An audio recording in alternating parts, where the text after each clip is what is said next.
Good afternoon and welcome back friends. Stock education channel में आप सभी का बहुत बहुत स्वागत है। लास्ट वीडियो में हमने डाउ थ्योरी के 6 बेसिक प्रिंसिपल्स में से 3 बेसिक प्रिंसिपल्स के बारे में इंफॉर्मेशन आपके साथ में शेयर किए थे। आज की इस वीडियो में हम जो बचे हुए 3 बेसिक प्रिंसिपल्स है उनके बारे में इंफॉर्मेशन आपके साथ में शेयर करेंगे। विद एग्जाम्पल हम इन प्रिंसिपल्स को देखने वाले हैं। तो चलिए वीडियो को शुरू करते हैं। डाउ थ्योरी का 4th प्रिंसिपल कुछ इस तरीके से है, indices must confirm each other. अगर आपको किसी भी स्टॉक का या फिर इंडेक्स का ट्रेंड कंफर्म करना है कि वो ट्रेंड जो स्टैब्लिश हो चुका है, तो आपको उस इंडेक्स के ट्रेंड को अदर इंडेक्स के ट्रेंड से कंफर्म करना होगा। या अगर आप किसी स्टॉक का ट्रेंड देख रहे हो तो आपको उस स्टॉक के सेक्टर का ट्रेंड भी कंफर्म करना होगा, जिसके जरिए से आपको जो ट्रेंड है वो स्टैब्लिश हुआ है या नहीं हुआ है वो कंफर्म हो जाता है। और तभी हम ये कह सकते हैं कि जो मार्केट है या फिर स्टॉक है वो बुलिश है या फिर बियरिश है। एग्जाम्पल के लिए अगर निफ्टी का प्राइमरी ट्रेंड अप ट्रेंड में है, like in Nifty 500, Nifty mid cap, और इसके अलावा जो भी इंडाइसेस है वो अगर डाउन साइड में जा रही है, तो आप उस वक्त तक ये नहीं कह सकते हो कि मार्केट डाउन ट्रेंड में है जब तक कि निफ्टी जो मेजर इंडेक्स है वो डाउन ट्रेंड में ना चला जाए। तो इस तरह से आप डाउ थ्योरी के 4th प्रिंसिपल से ये कंफर्म कर पाओगे कि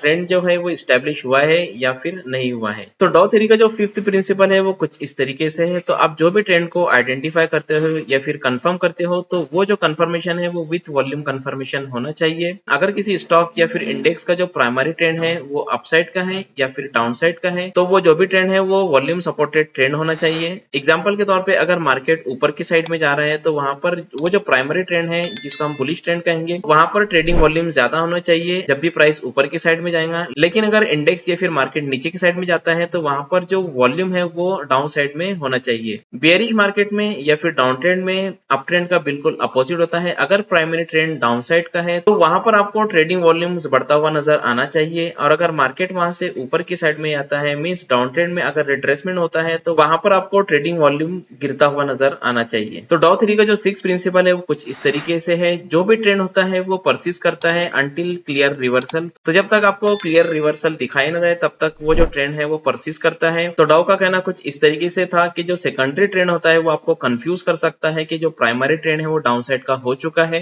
क्योंकि सेकेंडरी ट्रेंड में हमने देखा होगा कि जो प्राइस का मूवमेंट होता है वो प्राइमरी ट्रेंड के बिल्कुल अपोजिट डायरेक्शन में होता है। एग्जाम्पल के तौर पर अगर मार्केट का ट्रेंड डाउन साइड का है और मार्केट यहाँ पर कुछ इस तरीके से रिट्रेस करता है, तो इसका मतलब ये नहीं कि यहाँ पर जो है वो ट्रेंड रिवर्स हो चुका है until there is clear reversal. जब तक आपको क्लियर ट्रेंड रिवर्सल दिखाई ना दे तब तक ये जो ट्रेंड है वो डाउन साइड का ही रहेगा। इसके लिए आपको वेट करना होगा कि मार्केट प्रीवियस हाई को ब्रेक करे या फिर मार्केट यहाँ पर हायर लो का फॉर्मेशन करते हुए प्रीवियस हाई को ब्रेक करे, तभी हम ये कह सकते हैं कि ये जो बियरिश मार्केट था ये बुलिश में कन्वर्ट हो चुका है। तो इस तरह से हमने डाउ थ्योरी के 6 बेसिक प्रिंसिपल्स को विद एग्जांपल और डिटेल में यहाँ पर देखे। उम्मीद करूंगा कि आपको वीडियो पसंद आएगा। वीडियो पसंद आए तो लाइक कीजिए और अपने दोस्तों के साथ में शेयर कीजिए। Thank you so much. तो डाउ थ्योरी की मदद से आप स्टॉक का ट्रेंड और ट्रेंड का फेस आइडेंटिफाई कर चुके हो, और अगर आप स्टॉक को बाय करना चाहते हो तो आपके पास में चाहिए एक ट्रेडिंग और डीमैट अकाउंट। डिस्क्रिप्शन में लिंक दिया हुआ है, लिंक पर क्लिक करके अपना ट्रेडिंग और डीमैट अकाउंट एंजल वन में ओपन कर लीजिए। अकाउंट ओपन करने के बाद में आपको एप्लीकेशन को ओपन करना है। एप्लीकेशन ओपन करने के बाद में आपको राइट टॉप कॉर्नर पे स्टॉक का नाम सर्च करना है। स्टॉक का नाम सर्च करने के बाद में अगर आपने फंडामेंटल एनालिसिस कर लिया है तो आप डायरेक्टली इस बाय पर क्लिक करके ऑर्डर को प्लेस कर सकते हो। तो सिंपली इस बाय पर क्लिक कीजिए। बाय पर क्लिक करने के बाद में आप यहाँ पर डिलीवरी सेलेक्ट कीजिए, नंबर ऑफ क्वांटिटी डालिए, डिजायर्ड प्राइस डालिए और सिंपली इस बाय पर क्लिक करके अपने ऑर्डर को कंफर्म कर दीजिए। तो इस तरह से आप एंजल वन मोबाइल एप्लीकेशन का यूज करते हुए अपने ऑर्डर को प्लेस कर सकते हो। Thank you so much.